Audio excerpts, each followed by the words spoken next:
हाँ जी, बार को सुप्रभात, नमस्कार, राम राम, प्रणाम, कैसे हाल चाल। आज बात कर रहे हैं मेरे फेवरेट चैप्टर की, जो कि है marketing management, the most practical chapter ever in business studies.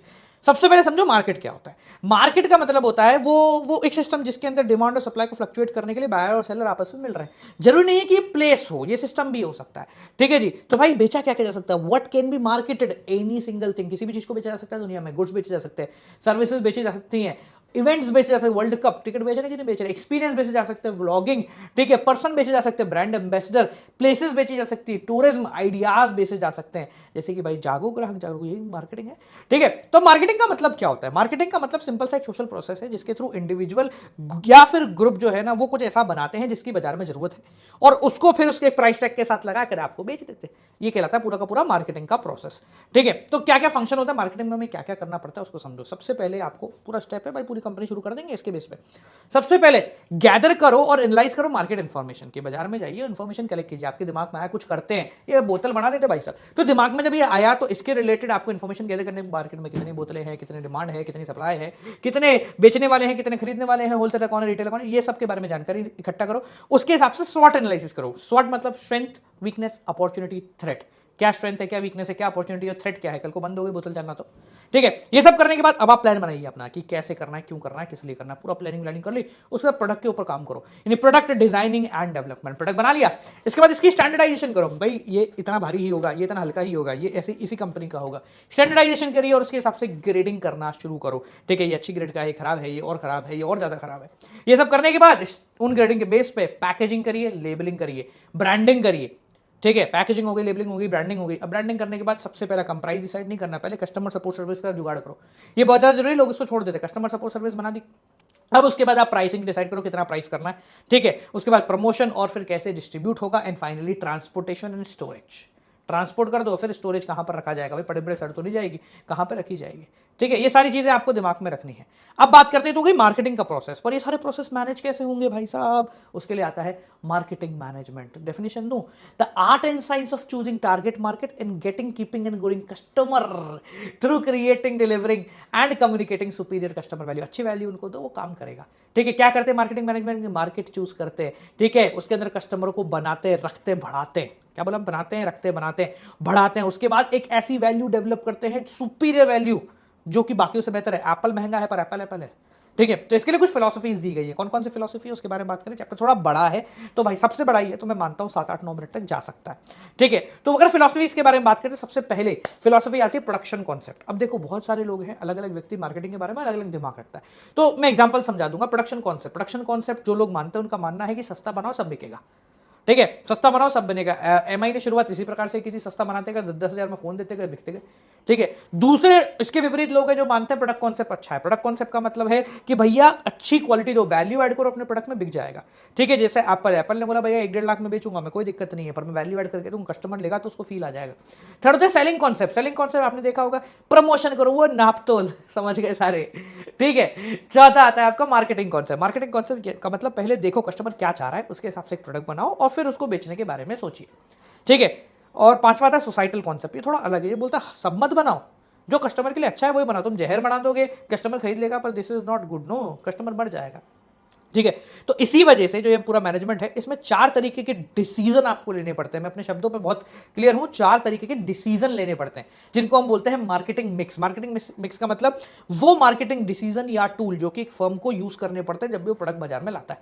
ठीक है, कौन कौन से, इसको कहते हैं 4P, 4P। कौन कौन से, product, price, place, promotion. Product, price, place, promotion, ये 4 डंके हो गए, आपका सामान चल जाएगा। सबसे पहले बात करते हैं प्रोडक्ट। प्रोडक्ट का मतलब वो चीज जिसको अपन बेच रहे हो, this is my product, this is my product, this is my product and this could be my product. ठीक है, तो ये मेरा प्रोडक्ट है। ठीक है, अब प्रोडक्ट में 2-3 चीजें हैं जो कि जुड़ती हैं, जैसे आगे आपकी प्रोडक्ट की ब्रांडिंग हो गई, प्रोडक्ट की पैकेजिंग हो गई, ठीक है, और लेबलिंग हो गई। अगर ब्रांडिंग के बारे में बात करते हैं तो भाई ब्रांडिंग का मतलब क्या होता है, उसके ऊपर एक ऐसा नाम लगाना, एक ब्रांड, मेरा साइन, लोगो दिख रहा है आपको, ये देखो, ये इसकी ब्रांडिंग। ठीक है, तो ब्रांडिंग के क्या क्या फायदे थे। ब्रांडिंग करने से प्रोडक्ट के बंदे के दिमाग में रहता है, यार ये एप्पल का प्रोडक्ट है, अच्छा ही होगा। ठीक है, एप्पल का प्रोडक्ट है भाई साहब, अच्छा ही होगा। ठीक है, ये क्या ब्रांड नेम से रिकॉग्नाइज हुआ। ठीक है, क्वालिटी का इंश्योरेंस होता है, स्टेटस सिंबल की तरह इसको इस्तेमाल कर लेते हैं, और बेचने वालों के लिए भी थोड़ा सा आसान हो जाता है कि भाई बिक गया। ब्रांड नेम की क्वालिटी बताओ। ब्रांड नेम की क्वालिटी ये है, छोटा होना चाहिए, इजी होना चाहिए, इधर उधर का उल्टा सीधा मतलब नहीं होना चाहिए, बताना चाहिए बेसिकली क्या कर रहा है, और एक बार हमसे दिमाग में कंपनी के बारे में आ जाना चाहिए। ब्रांडिंग होने के बाद आती है पैकेजिंग। पैकेजिंग बहुत जरूरी है। पैकेजिंग 3 लेयर में होती है, प्राइमरी, सेकेंडरी, ट्रांसपोर्टेशन। प्राइमरी मतलब ये अभी भी एक तरीके से पैक ही है, ठीक है, जैसे टूथपेस्ट हो गया, टूथपेस्ट की एक पैकिंग हो गई, ठीक है। उसके बाद आती है सेकेंडरी, वो जिस डब्बे में आता है वो, और टर्शरी मतलब वो बड़े से कार्टून के अंदर जब बहुत सारे टूथपेस्ट आते होंगे। Primary packaging at the end तक चलती ही रहती है, ठीक है। पैकेजिंग कैसी होनी चाहिए, क्या फंक्शन होता है भाई पैकेजिंग के? ये प्रोडक्ट के आइडेंटिफिकेशन के लिए ईजी होता है, ठीक है। ये प्रोडक्ट को गिरने, टूटने, खराब होने से बचाता है। ये कस्टमर को पहचान करने में समझा देता है, ठीक है। और इससे आप डिफ्रेंशिएशन कर सकते हो। जैसे मैगी ने ज़्यादा कुछ नहीं किया है पिछले बरसों में, सिर्फ अपनी पैकेजिंग बदल दी है और प्राइस बढ़ा दिया है, ठीक है जी। तीसरा आता है लेबलिंग। लेबलिंग बहुत जरूरी है, भारत के अंदर स्पेसिफिकली लेबलिंग बहुत ज़्यादा जरूरी है। लेबलिंग का मतलब होता है उसकी सारी की सारी स्पेसिफिकेशन देखना। जैसे आप कोई सा भी, मेरे सामने कोई डब्बा नहीं दिख रहा मेरे को, कोई भी फोन का डब्बा देंगे तो उसके अंदर सारी चीज़ें होंगी, कितना है, क्या है, क्यों है, कितनी रैम है, कितना प्रोसेसर है, सारी चीज़ें होंगी। बेसिकली लीगल कंस्ट्रेंट भी होता है। आपने देखा होगा सिगरेट के ऊपर भी आपको लिखा हुआ मिल जाता है कि ये जो है ना स्वास्थ्य के लिए हानिकारक है। उनको मजा नहीं आता है करने में, पर उनकी लीगल कॉम्प्लीमेंट्री लीगल चीज़ है कि भाई बेसिकली उनको करना ही पड़ेगा, लीगल कंस्ट्रेंट है उनका, ठीक है। अब भाई प्रोडक्ट से रिलेटेड सारी चीज समझ गए। इसके बाद आते हैं रोकड़े पे, यानी कि प्राइस पे। तो प्राइस सबसे जरूरी होता है भारत के अंदर। प्राइस का मतलब कितना सामान आपने कितना बंदा जो है पे करेगा। तो प्राइस बहुत सारे फैक्टर्स पे डिपेंड करता है इंडिया के अंदर। सबसे पहले बात करें कॉस्ट, आपकी कॉस्ट कवर होनी चाहिए। एटलीस्ट आप प्राइस इतना रखो कि आपकी मिनिमम कॉस्ट कवर हो जाए, थोड़ा बहुत पैसा बन जाए, मार्जिन ऑफ प्रॉफिट निकल जाए। सेकंड है आपको कॉम्पिटिशन क्या कर रहे हैं, एक्सटेंट ऑफ कॉम्पिटिशन कितना है, ठीक है। ज्यादा कॉम्पिटिटर है तो फिर आपको प्राइस बहुत कम मार्जिन पे करना पड़ेगा, कम कॉम्पिटिटर है तो बेसिकली आपको प्राइस के हिसाब से देखना पड़ेगा। डिमांड कितनी है, यूटिलिटी कितनी प्रोवाइड कर रहा है, ज्यादा डिमांड तो ज्यादा प्राइस रख सकते हैं। गवर्नमेंट क्या कहते हैं, जैसे पानी की बोतल भाई 20 के ऊपर नहीं बेच सकते, तो ये थोड़ा सा क्या है, लीगल कॉम्प्लीमेंट्री चीजें हैं, ठीक है। मार्केटिंग मेथड्स कौन से आपने इस्तेमाल किए हैं, जैसे फॉर एग्जांपल एडवर्टाइजिंग कर रहे हो आप तो उसका भी खर्चा लगता है, क्रेडिट दे रहे हो तो उसका भी खर्चा लगता है, आफ्टर सेल सर्विस, इन सब चीजों के ऊपर ध्यान रखना पड़ेगा। कॉम्पिटिटर क्या बेच रहा है इसके ऊपर भी ध्यान रखना पड़ता है। आपका प्राइसिंग ऑब्जेक्टिव क्या है, मतलब आपको बड़ा शेयर बाजार में लेना है या फिर पैसे कमा के निकलना है। जैसे जियो ने बड़ा शेयर लेने के लिए बहुत फ्री में और बहुत मिनिमम बेचा, और जब उसको पैसे कमाना था नॉर्मल प्राइस के ऊपर आ गया है, ठीक है। अब ये प्राइसिंग भी हो गया। थर्ड आता है आपका प्लेस मिक्स। प्लेस मिक्स का मतलब कैसे सामान जाएगा। तो भाई कैसे जा सकता है, direct distribution, indirect distribution. Direct distribution, direct D2C model जिसको अपन कहते हैं, शार्क टैंक में आप सभी ने देखा होगा, डायरेक्ट मैन्युफैक्चरर से कस्टमर तक आता है। इनडायरेक्ट का मतलब 1 चैनल, 2 चैनल, 3 चैनल। 1 चैनल पहले मैन्युफैक्चरर से रिटेलर के पास और उसके बाद कंज्यूमर के पास, ठीक है, जो आप ये देखते हो ना इधर उधर जितने भी स्टोर्स वगैरह खुले स्पेसिफिक चीज के। सेकंड होता है 2 लेवल, यानी कि मार्केट मैन्युफैक्चरर से होलसेलर, होलसेलर से रिटेलर, रिटेलर से हम, ठीक है। और जो कुछ ऐसे प्रोडक्ट हो जिनमें एजेंट की जरूरत पड़ती है उसमें 3 लेवल, मैन्युफैक्चरर, एजेंट, होलसेलर और कस्टमर, ठीक है जी, समझ में आ गया।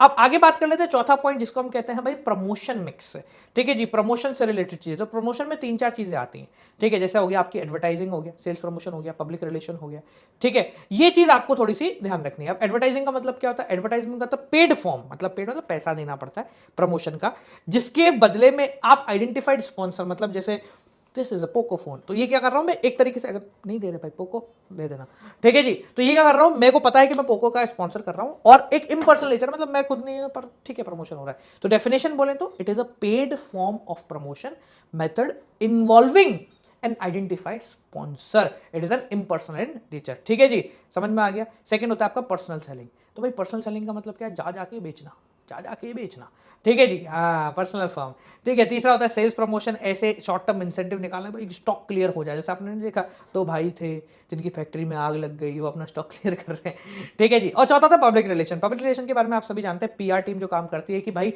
अपने प्रोडक्ट की अच्छी इमेज या अपनी कंपनी की अच्छी इमेज बाजार में रिप्रेजेंट करो, प्रोडक्ट निकाल देंगे तो ऑटोमेटिकली वो बिक जाएगा। सो PR टीम बहुत इंपॉर्टेंट रोल प्ले करती है, ठीक है जी। उसी प्रकार से आपका इंपॉर्टेंट रोल प्ले करता है सुबह 6 बजे वाला पेपर, तो उसको देखने के लिए जरूर आना, डिस्क्रिप्शन में लिखे मिलता है आप लोगों से अगले वीडियो के साथ। कोई दिक्कत, कोई परेशानी हो तो जरूर बताएं, थोड़ा लंबा हो गया पता है, पर की